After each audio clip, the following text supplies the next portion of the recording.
Assalamualaikum warahmatullahi wabarakatuh. Kami dari kelompok 10 yang beranggotakan Mufarika, Nuraida Sholawati Muhidah, dan Nur Malasari, yaitu saya sendiri, akan mempresentasikan materi yang berjudul Manusia, Sains, Teknologi, dan Seni. Sebelum masuk ke materi, saya akan menjelaskan mengapa kita mengangkat tema manusia, sains, teknologi, dan seni. Pada hakikatnya manusia telah diberi rahmat dan berkat oleh Allah Subhanahu wa Ta'ala berupa akal dan nafsu. Akal dan nafsu inilah yang mendorong manusia untuk menciptakan sesuatu yang dapat mewujudkan cita-cita atau penghargaannya. Dalam mewujudkan cita-cita tersebut, manusia telah menciptakan sains, teknologi, dan seni sebagai salah satu sarana. Sehingga, sejak saat itu kehidupan manusia mulai berubah. Selain itu, sains, teknologi, dan seni juga telah mempengaruhi peradaban manusia dalam kehidupannya, terutama dalam bidang budaya. Banyak sekali pengertian tentang manusia maupun penggolongannya. Manusia atau orang dapat diartikan berbeda-beda menurut biologis, rohani, dan istilah kebudayaan atau secara campuran. Pada satu sisi, perkembangan dunia iptek yang demikian mengagumkan itu memang telah membawa manfaat yang luar biasa bagi kemajuan peradaban umat manusia. Jenis-jenis pekerjaan yang sebelumnya menuntut kemampuan fisik yang cukup besar, kini relatif sudah bisa digantikan oleh perangkat mesin-mesin otomatis. Demikian juga ditemukannya formulasi-formulasi baru kapasitas komputer, seolah sudah mampu menggeser posisi kemampuan otak manusia dalam berbagai bidang ilmu dan aktivitas manusia. Ringkas kata, kemajuan iptek yang telah kita capai sekarang benar-benar telah diakui dan dirasakan memberikan banyak kemudahan dan kenyamanan bagi kehidupan umat manusia. Namun, di samping banyaknya manfaat yang telah diperoleh manusia, di sisi lain muncul pula dampak yang tak jarang dapat merugikan manusia, dan seiring pula terjadi penyalahgunaan manfaat dan fungsi kemajuan teknologi bagi kehidupan manusia. Walaupun sebenarnya dampak positif jauh lebih diharapkan untuk dapat mengiringi perkembangan zaman, serta pemanfaatan kemajuan sains, teknologi, dan seni, secara baik harus diterapkan sehingga dapat menjaga kelestarian budaya bangsa. Pengertian manusia. Manusia adalah makhluk hidup ciptaan Tuhan yang paling sempurna dibandingkan makhluk ciptaan Tuhan yang lainnya. Dikatakan sempurna karena manusia dibekali akal sekaligus nafsu. Meskipun manusia mempunyai nafsu, tetapi yang paling berperan adalah akal. Akal ini bertujuan untuk membedakan mana yang baik dan mana yang buruk. Akal juga sebagai alat untuk berpikir, berhitung, dan berkreasi sehingga kerjasama antara keduanya sangat diperlukan dalam kehidupan manusia. Secara etimologi, kata manusia berasal dari bahasa Sanskerta, yakni dari kata manu, dan bahasa Latin, yakni mens, yang berarti berpikir, berakal budi, atau makhluk yang berakal budi. Secara istilah, manusia dapat diartikan sebuah konsep atau sebuah fakta, sebuah gagasan atau realitas, sebuah kelompok atau sebuah individu. Manusia juga dapat diartikan berbeda-beda, baik menurut sudut pandang biologis, rohani, dan istilah kebudayaan, atau secara campuran. Secara biologis, manusia diklasifikasikan sebagai Homo sapiens, atau bahasa Latin untuk manusia, sebuah spesies primata dari golongan mamalia yang dilengkapi otak berkemampuan tinggi. Dalam hal kerohanian, mereka dijelaskan menggunakan konsep jiwa yang bervariasi di mana dalam agama mengerti dalam hubungannya dengan kekuatan ketuhanan atau makhluk hidup. Dalam mitos, mereka juga seringkali dibandingkan dengan ras lain. Manusia sebagai makhluk sosial, artinya manusia hanya akan menjadi apa dan siapa bergantung ia bergaul dengan siapa. Manusia tidak bisa hidup sendirian, sebab jika hanya sendirian, itu tidak menjadi manusia. Selanjutnya, pengertian sains. Menurut P. Medawar, sains dalam istilah Inggris berarti science, berasal dari bahasa Latin yaitu scientia, yang berarti ilmu pengetahuan. Pengertian pengetahuan adalah sebagai istilah filsafat yang tidak sederhana dan mudah dipahami secara umum, karena memiliki bermacam-macam pandangan, serta teori yang melingkupi makna pengetahuan tersebut. Di antaranya pandangan Aristoteles yang berpandangan bahwa pengetahuan merupakan sesuatu yang dapat ditangkap melalui indera, sedangkan menurut Bacon dan David Hume, pengetahuan diartikan sebagai pengalaman indera dan batin.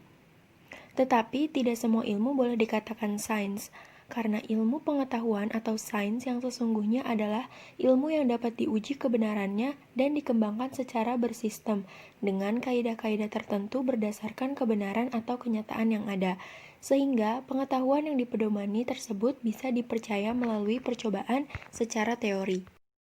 Selanjutnya, pengertian teknologi. Teknologi adalah keseluruhan sarana untuk menyediakan barang-barang yang diperlukan bagi kelangsungan dan kenyamanan hidup manusia. Istilah teknologi berasal dari kata tekni dan logia. Kata Yunani kuno, tekni berarti seni kerajinan.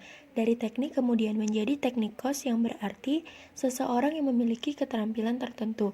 Dengan berkembangnya keterampilan seseorang yang menjadi semakin tetap karena menunjukkan suatu pola, langkah, dan metode yang pasti, keterampilan itu lalu menjadi teknik. Istilah teknologi berasal dari kata tekni, yaitu cara, dan logos, yaitu pengetahuan. Jadi, secara harfiah, teknologi dapat diartikan pengetahuan tentang cara. Pengertian teknologi sendiri menurutnya adalah cara melakukan sesuatu untuk memenuhi kebutuhan manusia dengan bantuan akal dan alat, sehingga seakan-akan memperpanjang, memperkuat, atau membuat lebih ampuh anggota tubuh, panca indera, dan otak manusia. Dalam kepustakaan, teknologi memiliki berbagai ragam pendapat yang menyatakan bahwa teknologi adalah transformasi kebutuhan atau perubahan bentuk dari alam. Sedangkan teknologi dalam makna subjektif adalah keseluruhan peralatan dan prosedur yang disempurnakan. Jadi, secara umum, teknologi adalah keseluruhan sarana untuk menyediakan barang-barang yang diperlukan bagi kelangsungan dan kenyamanan hidup manusia. Next, pengertian seni. Menurut Janet Wall, seni adalah produk sosial, sedangkan menurut Kamus Bahasa Indonesia, seni adalah keahlian yang membuat karya yang bermutu, dilihat dari segi kehalusannya, keindahannya, dan lain-lain. Seni dapat berupa seni rupa, seni musik, seni tari, dan lain-lainnya. Menurut bahasa, seni berarti indah, tetapi menurut istilah, seni merupakan suatu manifestasi dan pancaran rasa keindahan, pemikiran, kesenangan yang lahir dari dalam seseorang untuk menghasilkan suatu aktiviti. Wujud dari lahirnya suatu karya seni adalah hasil dari ide-ide para seniman yang berlandaskan daya imajinasi, pengetahuan, pendidikan, dan inspirasi, serta tenaga seniman itu tersendiri.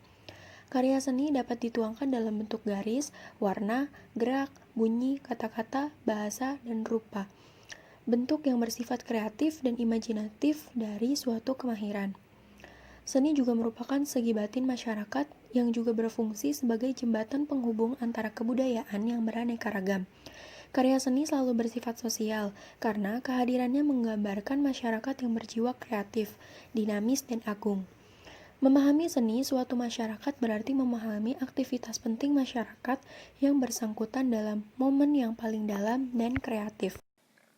Selanjutnya ada peranan sains, teknologi, dan seni bagi kehidupan manusia. Yang pertama ada peran terhadap kebutuhan pokok terbagi menjadi 3. Yang pertama itu ada sandang. Salah satu contoh adalah manusia menemukan cara untuk memintal benang sehingga dihasilkan sehelai kain, dan pada saat ini telah ditemukan mesin pintal modern yang dapat memproduksi kain dalam jumlah besar dalam waktu yang relatif singkat dan berbagai variasi warna dan corak. Yang kedua ada di bidang pangan. Di bidang pangan ini, manusia mampu mendapatkan pangan yang lebih cepat dengan mempersingkat waktu panen. Ditemukan pula pestisida sebagai pembasmi hama, penyerang tanaman, sedangkan pada bidang kelautan, alat bernama upwelling untuk mendeteksi ikan yang ditangkap. Yang terakhir ada papan untuk memenuhi kebutuhan pemukiman. Saat ini dijumpai gedung-gedung bertingkat yang membutuhkan pondasi kuat dari beton untuk dapat menopang dan menahan berat.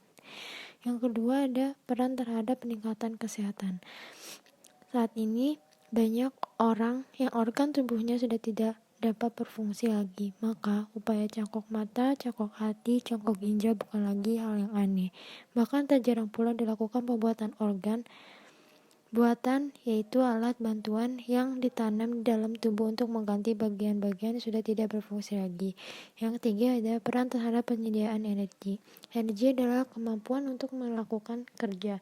Dengan Kemajuan teknologi proses penghilangan minyak dan pengolahannya dapat dilakukan lebih efisien. Di samping itu, ditemukan alat-alat untuk mengolah potensi alam untuk diubah menjadi energi juga semakin banyak, seperti pemanfaat air, gelombang laut, angin untuk menggerakkan generator yang dibutuhkan untuk menghasilkan energi. Di samping itu, telah dimanfaatkan pula tenaga matahari sebagai sel surya yang juga menghasilkan energi. Jadi, berbagai upaya manusia untuk menyediakan energi meliputi pemanfaatan energi matahari, energi panas bumi, energi angin, energi pasang surut, energi biologis atau pemanfaatan sampah, dan energi biomasa. Yang keempat, ada peran terhadap komunikasi dan transportasi. Sains dan teknologi telah membawa perubahan, yaitu kemudahan, kemakmuran, dan kenyamanan dalam kehidupan. Hal ini meliputi terpenuhinya kebutuhan manusia yang semakin baik, yaitu penemuan teknologi modern di bidang penerbangan, teknik kimia, teknik sipil, teknik listrik, teknik mekanik yang menghasilkan bahan-bahan dasar untuk industri, mesin-mesin yang sangat kompleks, pesawat terbang yang canggih, dan sebagainya. Demikian pula, pendayaan gunaan sumber daya alam menjadi semakin optimal dengan ditemukannya formula pupuk yang tepat untuk digunakan tanaman untuk pencegahan dari hama, serta pengembangan industri pengolahannya. Transportasi dan komunikasi juga semakin mudah, serta berpengaruh bagi sumber daya manusia adalah semakin menaiknya kualitas sumber daya manusia di mana keterampilan dan kecerdasannya meningkat. Next, selanjutnya ada manusia sebagai subjek dan objek bagi sains, teknologi, dan seni. Berkat kemajuan ilmu dan teknologi, manusia dapat menciptakan alat-alat serta perlengkapan yang canggih untuk berbagai kegiatan. Sehingga dalam kegiatan kehidupan yang tersedia berbagai kemudahan. Hal ini memungkinkan manusia dapat melakukan kegiatan lebih efektif dan efisien. Dengan ilmu dan teknologi, tumbuhlah berbagai industri yang hasilnya dapat memanfaatkan dalam berbagai bidang antara lain. Yang pertama, dalam bidang pertanian, peternakan, dan perikanan. Mampu menciptakan alat pertanian yang maju seperti traktor, alat pemotong dan penanam, alat pengolah hasil pertanian, dan alat penyemprot hama. Dengan alat-alat tersebut, diharapkan manusia dapat menggunakan waktu dan tenaga lebih efisien dan efektif. Produksi pupuk buatan dapat membantu menjemburkan tanah. Demikian juga dengan produksi pestisida dapat memungkinkan pemberantas hama lebih berhasil sehingga produksi pangan dapat ditingkatkan. Yang kedua, ada teknik pemeliharaan dapat meningkatkan produksi pangan. Dengan teknik pemeliharaan yang canggih dapat ditemukan bibit unggul jenis padi FVUTW, varietas unggul lahan wereng, kelapa hibrida, ayam ras, ayam broiler, ayam sapi perah, dan bermacam-macam jenis unggul lainnya. Yang ketiga, ada teknik mutasi buatan dapat menghasilkan buah-buahan dan besar tidak berbiji. Yang keempat, teknologi pengolahan pasca panen seperti pengalengan ikan, buah-buahan, daging, dan teknik pengolahan lainnya. Yang kelima, ada budidaya hewan dapat meningkatkan pendapatan kesejahteraan manusia. Yang kedua, dalam bidang telekomunikasi, manusia telah membuat televisi, radio, telepon yang dapat digunakan untuk berkomunikasi dengan cepat. Dalam waktu yang singkat, manusia dapat memperoleh informasi dari daerah yang sangat jauh, sehingga penggunaan waktu sangat efisien. Yang ketiga, dalam bidang kedokteran dan kesehatan, pertahanan dan keamanan. Dengan hasil manusia menciptakan alat-alat operasi mutakhir, macam-macam obat, penggunaan benda radioaktif untuk pengobatan dan mendiagnosa berbagai penyakit, sehingga berbagai penyakit dapat segera disembuhkan dan dapat menurunkan angka kematian dan mortalitas. Contoh obat yang mengandung unsur radioaktif adalah isoniazid yang mengandung C radioaktif, sangat efektif menyembuhkan penyakit TBC. Kalau dalam bidang pertahanan dan keamanan, manusia telah mampu menciptakan alat atau persenjataan yang sangat canggih, sehingga dapat mempertahankan keamanan wilayah yang baik. Oke, selanjutnya ada dampak positif dan negatif teknologi. Yang pertama, ada dampak positif dan negatif di bidang informasi dan komunikasi. Dalam bidang informasi dan komunikasi telah terjadi kemajuan yang sangat pesat. Dari kemajuan inilah dapat kita rasakan dampak positif antara lain. Pertama, kita akan lebih cepat mendapatkan informasi-informasi yang akurat dan terbaru di bumi bagian manapun melalui internet. Yang kedua, kita dapat berkomunikasi dengan teman maupun keluarga yang sangat jauh hanya dengan melalui handphone. Yang ketiga, kita mendapatkan layanan bank yang dengan sangat mudah. Di samping keuntungan-keuntungan yang kita peroleh, ternyata kemajuan-kemajuan teknologi tersebut juga mempunyai hal-hal yang negatif. Antara lain, 1. Pemanfaatan jasa komunikasi oleh jaringan teroris atau kompas. Penggunaan informasi tertentu dan situs tertentu yang terdapat di internet yang bisa disalahgunakan pihak tertentu untuk tujuan tertentu. 2. Kerahasiaan alat tes semakin terancam. Melalui internet, kita dapat memperoleh informasi tentang tes psikologi dan bahkan dapat memperoleh layanan tes psikologi secara langsung dari internet. Yang ketiga, kecemasan teknologi. Selain itu, ada kecemasan skala kecil akibat teknologi komputer. Kerusakan komputer karena terserang virus, kehilangan berbagai file penting dalam komputer inilah beberapa contoh stres yang terjadi karena teknologi. Rusaknya modem internet karena disambar petir. Yang kedua, ada di bidang ekonomi dan industri. Dalam bidang ekonomi, teknologi berkembang sangat pesat. Dari kemajuan teknologi dapat kita rasakan manfaat positifnya. Antara lain, 1. Pertumbuhan ekonomi yang semakin tinggi. 2. Terjadinya industrialisasi. Industrialisasi adalah bagian dari proses modernisasi di mana perubahan sosial dan perkembangan ekonomi erat hubungannya dengan inovasi teknologi. Yang ketiga, ada produktivitas dunia industri semakin meningkat. Kemajuan teknologi akan meningkatkan kemampuan produktivitas dunia industri, baik dari aspek teknologi industri maupun jenis produksi. Oke. Selanjutnya ada dampak negatifnya. Yang pertama, terjadinya pengangguran bagi tenaga kerja yang tidak mempunyai kualifikasi yang sesuai dengan yang dibutuhkan. Yang kedua, sifat konsumtif sebagai akibat kompetisi yang ketat pada era globalisasi akan juga melahirkan generasi yang secara moral mengalami kemerosotan konsumtif, boros, dan memiliki jalan pintas yang bermental instan. Selanjutnya, ada dampak positif dan negatif di bidang pendidikan. Teknologi mempunyai peran yang sangat penting dalam pendidikan. Oleh karena itu, mempunyai dampak positif, antara lain yang pertama, munculnya media massa, khususnya media elektronik sebagai sumber ilmu dan pusat pendidikan. Dampak dari hal ini adalah guru bukannya satu-satunya sumber ilmu pengetahuan. 2. Munculnya metode-metode pembelajaran baru yang memudahkan siswa dan guru dalam proses pembelajaran. Dengan kemajuan teknologi, terciptalah metode-metode baru yang membuat siswa mampu memahami materi-materi yang abstrak, karena materi tersebut dengan bantuan teknologi bisa dibuat abstrak. Yang ketiga, sistem pembelajaran tidak harus melalui tatap muka.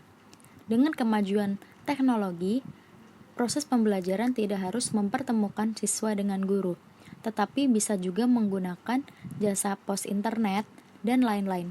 Seperti situasi sekarang, kita melakukan pelajaran secara online class dengan menggunakan Google Zoom atau Google Meet.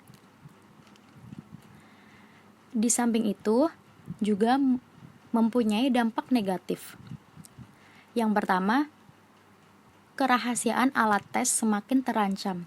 Progres Program tes inteligensi seperti tes Raven, differential aptitudes test dapat diakses melalui Compact-Disc.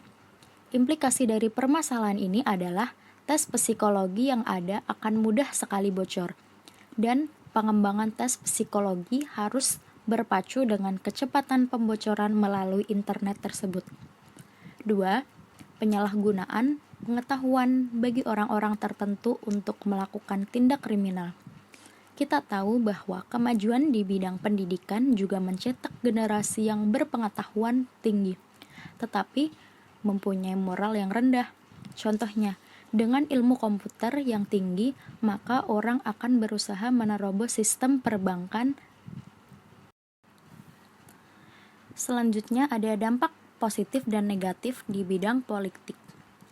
Dampak positifnya, yang pertama, memberikan dorongan yang besar terhadap konsolidasi demokrasi di banyak negara. Yang kedua, meningkatkan hubungan diplomatik antara negara. Yang ketiga, memperluas dan juga meningkatkan hubungan dan kerjasama antar daerah. Selanjutnya ada dampak negatif di bidang politik. Yang pertama, negara tidak lagi dianggap sebagai pemegang kunci dalam proses pembangunan. Yang kedua, timbulnya gelombang demokratisasi, yaitu dambaan akan kebebasan.